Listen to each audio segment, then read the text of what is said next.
Ladies and gentlemen, His Royal Highness, the Duke of Cambridge.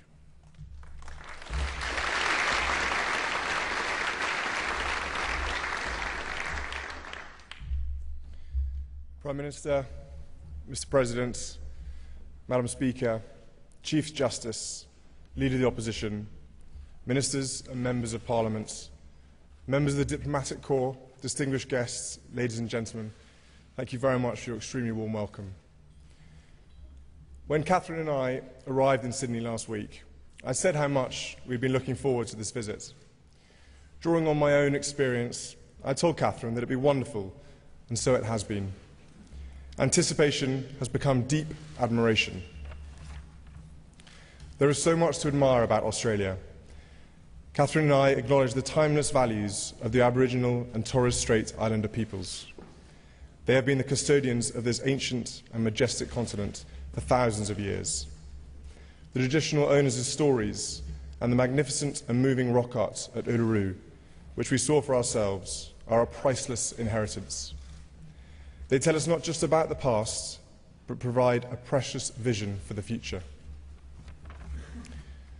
Catherine and I had the privilege earlier this week of visiting Sydney's Taronga Zoo, which is committed through conservation to just such custodianship. And I know too how important Australian support has been for the global consortium United for Wildlife, which is fighting the scourge of the illegal trade in wildlife and poaching, something very close to my heart. Australia has a quality of life and a level of excellence that makes it a magnet, an enormously attractive place to live, trade, invest, and indeed just visit. The arts and sciences flourish. Australian sporting success is legendary. Agriculture, from the traditional to the technologically most advanced, is hugely successful.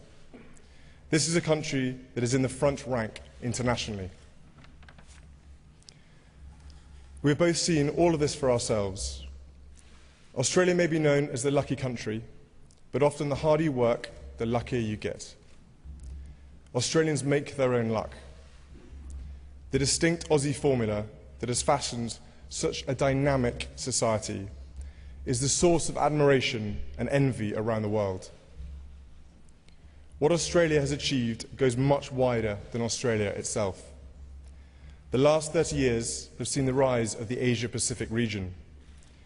In a short time, it has become an economic powerhouse, with huge consequences for the whole world order. The Asia-Pacific region is now a key actor, sometimes the key actor, in confronting many of the global challenges of the 21st century. It is enormously important and reassuring that Australia is at the heart not just of its own success, but of the wider regional story. Australia is a champion of justice and economic and political freedoms. Australia plays an invaluable role in building an open and peaceful Asia-Pacific for the benefit of all. Over the years, Australians have fought bravely for freedom in numerous conflicts. As those who were involved pass on, succeeding generations must remember and keep vivid the sacrifice they made. Catherine and I look forward to paying tribute to them at tomorrow's Anzac Day commemorations, and, with my brother Harry, to taking part in next year's Gallipoli centenary. Reluctantly, Catherine, George and I leave Australia tomorrow. Thank you for the warmth and generosity that has been shown to us during our visit. We go away with wonderful memories, and George goes away with his cuddly wombat, which he has taken to chewing so lovingly. We greatly look forward to coming back, and when we do return, it'll be to marvel again at all that Australia is and will yet become. Thank you.